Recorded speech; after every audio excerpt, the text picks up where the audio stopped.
अपनी गुफा में वो जादूगर की पोशाक में हाथ में डमरू लिए मस्त मगन था।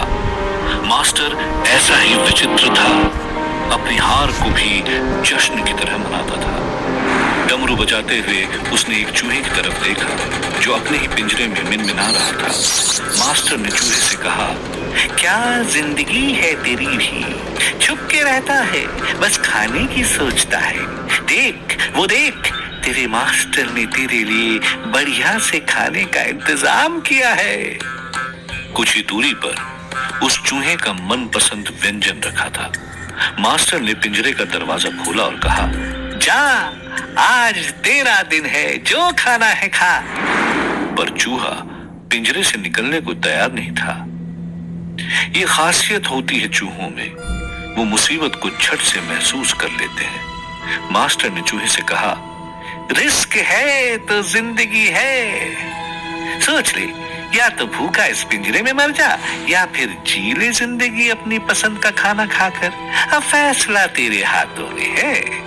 चूहा थोड़ा सहमा, पर फिर उसने दौड़ लगाई उस खाने की तरफ। मास्टर के चेहरे पर अजीब सी हंसी थी।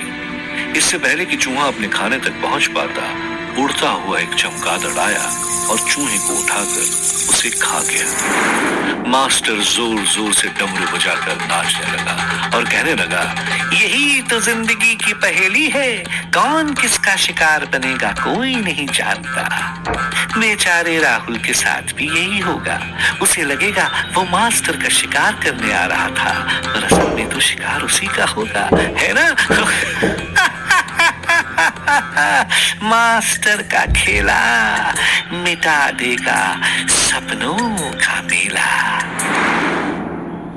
मास्टर की गुफा में डमरू की आवाज गूंज रही थी, पर राहुल के घर में शादी की शहनाइयों के बाद भी आयशा के दिल में अजीब सा सन्नाटा था।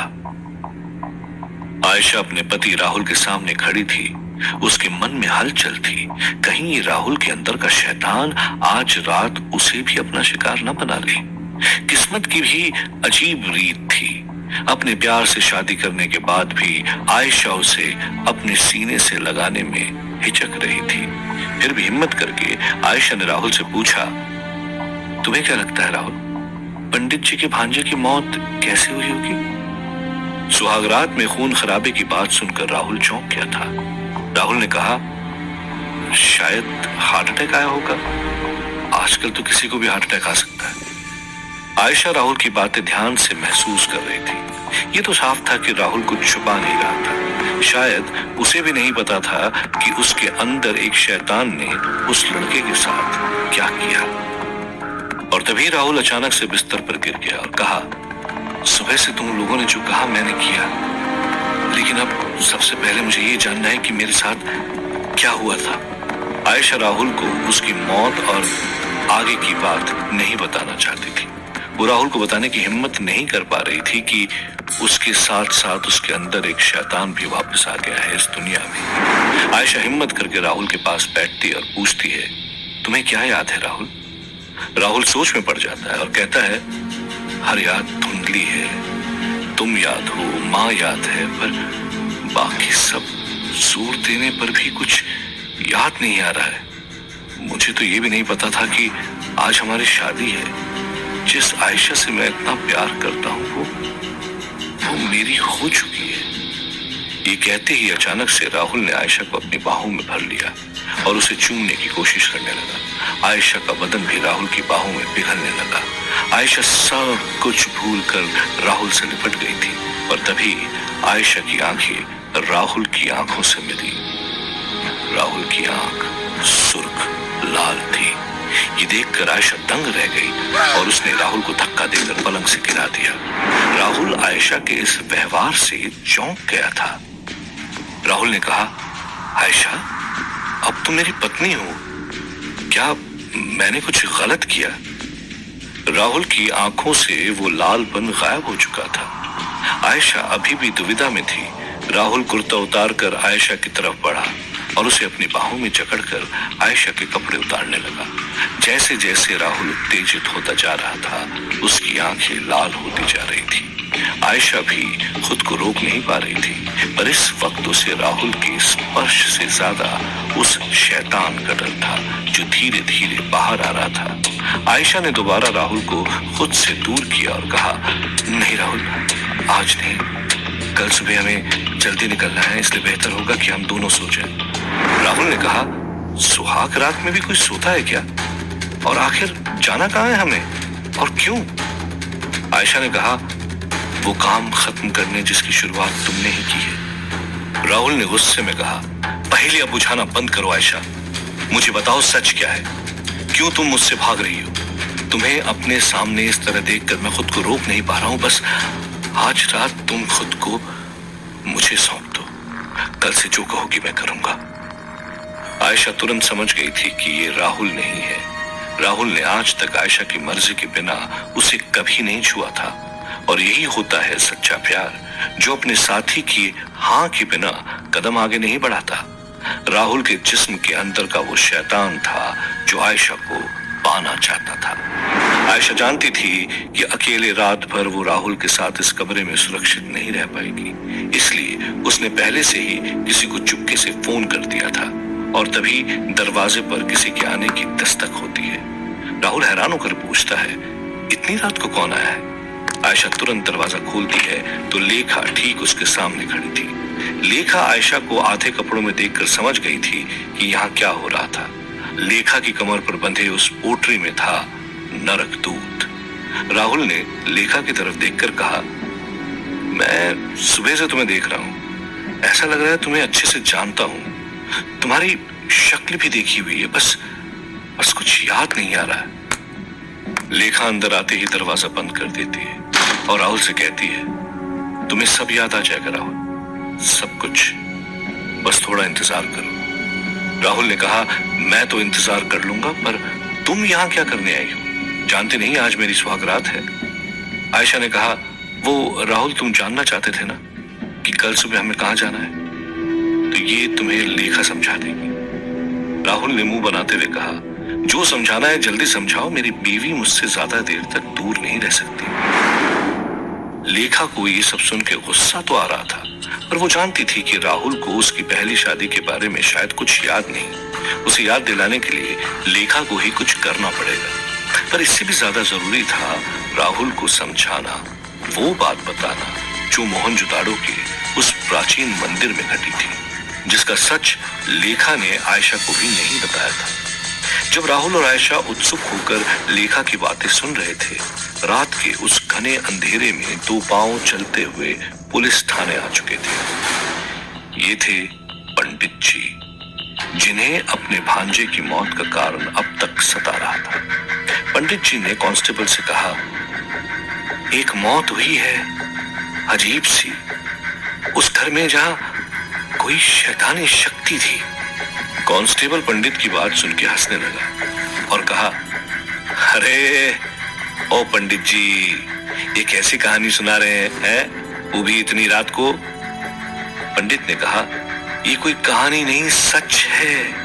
मैंने अपनी आंखों से देखा है, मेरे भांजे के जिस्म पर सैकड़ों छिपकलियां थी जो उसके मांस को खा रही थी। कांस्टेबल ये सब सुनकर दंग रह गया था, पर जब पंडित जी ने कहा कि वो शादी किसी राहुल नाम के इंसान की थी, तो कांस्टेबल और भी चौंक गया था। आखिर राहुल ने पुणे की येरवाड़ा जेल में जो कुछ भी किया था, उसके बाद महाराष्ट्र का हर पुलिस वाला राहुल के नाम से वाकिफ था। कांस्टेबल को पंडित जी की जो बात मजाक लग रही थी, अब उसी बात पर कांस्टेबल के पसीने छूटने लगे थे। कांस्टेबल ने कुर्ती में फोन लगाया और कहा, हेलो नायडू साहब, एक अजीब सा कांड हुआ है। सॉरी सर इतनी रात को फोन करने के लिए, पर वो कांड के पीछे राहुल है। राहुल का नाम सुनते ही नायडू अपने बिस्तर से चौंक कर उठ खड़ा हुआ और कांस्टेबल से कहा, सारे ऑन ड्यूटी ऑफिसर्स को फोन करो, मैं अभी पुलिस थाने आ रहा हूँ। पुलिस स्टेशन में तो हलचल थी, पर आयशा के कमरे में महकते हुए फूलों के बीच अभी भी शांति थी। लेखा ने अपनी पोटली खोली और उस छोटे से नरकदूत को उठाकर बिस्तर पर बैठा दिया। लेखा ने कहा, नरकदूत ही तुम सबको सच्चाई बता सकते हैं। नरकदूत ने राहुल से कहा, राहुल, तुम एक चांद के टुकड़े को मिटाना चाहते थे, पर इससे पहले चंद्रवंशी उस पत्थर को मिटा पाते मास्टर वहां आ गया था, और मास्टर को रोकने के लिए मैंने उस पत्थर पर अपनी बची हुई पूरी ताकत से वार कर दिया था। पत्थर मिटा तो नहीं, पर हाँ, उसके 5 टुकड़े हो गए। वो पत्थर जो सच्चाई की रोशनी था, वो अब बुराई की ताकत बन गया है। मैं नहीं जानता वो पत्थर के टुकड़े कहाँ गिरे हैं, बस इतना जानता हूँ, वो पत्थर इस वक्त उस जगह पर होंगे जहाँ सिर्फ और सिर्फ काला जादू और शैतानी शक्तियों का वास होगा।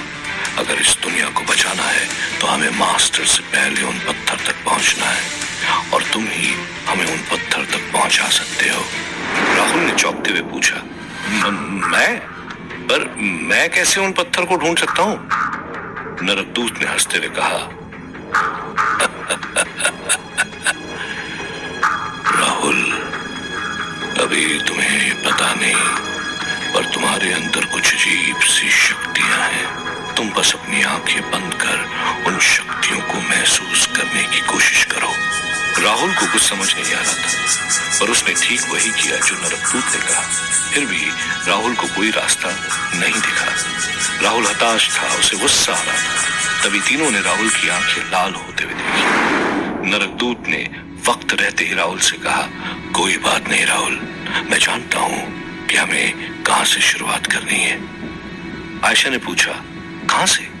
नरकदूत ने कहा, अजंता, जहाँ मेरा जन्म हुआ था, वहां भी कई काली शक्तियां हैं। हो सकता है हमें वहां पत्थर का एक हिस्सा मिल जाए। आयशा ने गुस्से में कहा, तुम्हारे इस हो सकता है की वजह से हम इतनी दूर जाएं? लेखा ने आयशा की बात काटते हुए कहा, तुम्हारे पास कोई बेहतर रास्ता हो तो बता दो। ये सुनकर आयशा चुप हो गई। राहुल ने कहा, तो ठीक है, हम कल सुबह अजंता जाएंगे, पर इस वक्त तुम लोग जाओ। आयशा जानती थी कि राहुल उसे पाने के लिए कितना बेताब हुए जा रहा था, पर इस वक्त आयशा राहुल के साथ अकेले रात गुजारना नहीं चाहती थी। आयशा ने कहा, अगर बाहर जाते हुए इन्हें किसी ने देख लिया तो बवाल हो जाएगा। ये लोग रात भर इस कमरे में सो सकते हैं। राहुल आयशा पर चिल्लाना चाहता था, पर उसने अपने गुस्से पर काबू रखते हुए बिस्तर से तकिया उठाया और एक कोने में लेट गया। राहुल ने कहा, तुम्हें जो करना है करो, अब मैं कुछ कर नहीं सकता तो कम से कम ढंग से सो तो जाऊं। आयशा उदास होकर एक कोने में बैठ गई, पर लेखा के मन में खुशी थी। आखिर वो यही तो चाहती थी कि राहुल उसके अलावा किसी को कभी न छुए। पुलिस थाने में नायडू ने टीम का गठन कर लिया था। पंडित जी की पूरी बात सुनते ही नायडू ने सुबह ही राहुल के घर पर दस्तक देने का मन बना लिया था। नायडू को इतना पता था कि राहुल के पास अब कोई शक्तियां नहीं बची हैं, इसलिए उसे राहुल को पकड़ने का इससे अच्छा मौका नहीं मिलेगा। नायडू के ऑर्डर्स पर सभी पुलिस वाले बुलेट प्रूफ जैकेट और डिपार्टमेंट में मौजूद आधुनिक हथियार उठाने लगे थे। नायडू इस बार राहुल को पकड़ने में कोई कसर नहीं छोड़ना चाहता था। उसे अब बस इंतजार था सूरज की रोशनी का। राहुल की मां की आदत थी सूरज की पहली किरण के साथ सूर्य को नमस्कार करने की, पर यह सुबह कुछ अलग थी। राहुल को आयशा के साथ सुबह सुबह कमरे के बाहर देख हैरान होकर मां ने पूछा, तुम दोनों इतनी सुबह कहाँ जा रहे हो? मां के इस प्रश्न का राहुल के पास कोई जवाब नहीं था। तभी आयशा ने कहा, मां, वो कल जो घर में पंडित जी के भांजे की मौत हुई है, उसी सिलसिले में वकील से मिलने जा रहे हैं। अगर ये मुद्दा ठीक से नहीं संभाला गया तो हम पर कार्यवाही भी हो सकती है।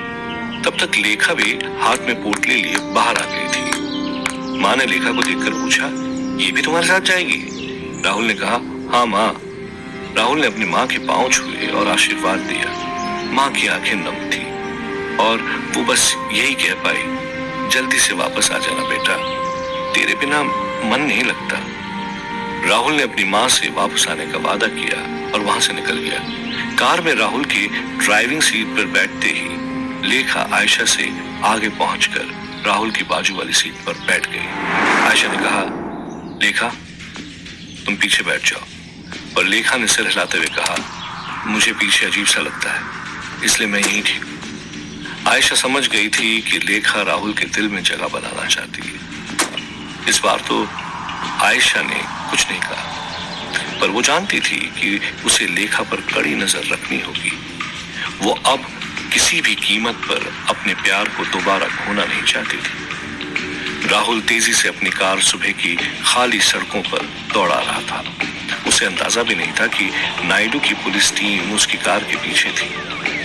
हाईवे पर पहुंचते ही राहुल की कार को आजू बाजू से पुलिस की कारों ने घेर लिया। राहुल ने मुड़कर देखा तो उनमें से एक कार में बैठा नायडू उसे घूर रहा था। राहुल ने तेजी से अपनी कार भगाई, पर तभी सामने सड़क पर पुलिस की नाकाबंदी थी। नायडू ने पहले ही राहुल को पकड़ने की सारी तैयारी कर ली थी और उसने चालाकी से पुलिस वालों को राहुल के आने की खबर दे दी थी, जिससे वक्त रहते ही पुलिस की एक टीम ने सड़क पर कीलों का जाल बिछा दिया था। तेज गति से चल रही राहुल की कार के टायर अचानक से फट जाते हैं और कार गोते खाती हुई सड़क पर उल्टी गिर जाती है। नायडू फौरन अपनी गाड़ी से निकलकर अपनी पूरी टीम को राहुल की कार पर अंधाधुंध फायरिंग करने का ऑर्डर देता है। चारों तरफ से राहुल की कार घेरे पुलिस राहुल की कार पर गोलियों की बौछार। ये फायरिंग तब तक चलती है जब तक पुलिस वालों की गोलियां खत्म नहीं हो जाती। उन गोलियों की बौछार से गाड़ी के आसपास धुआं छा जाता है और धुआं छटते ही पुलिस वाले दंग रह जाते हैं, क्योंकि उनके सामने खड़ा था राहुल, बिल्कुल सही सलामत, और उसकी आंखें गुस्से से लाल थी। अचानक से पूरे इलाके में शांति पसर गई थी, मानो आने वाले तूफान की दस्तक थी। नायडू राहुल का ये रूप देखकर दंग सा रह गया था। उसे अंदाजा भी नहीं था कि अब उसके और उसकी फोर्स के साथ क्या होने वाला था।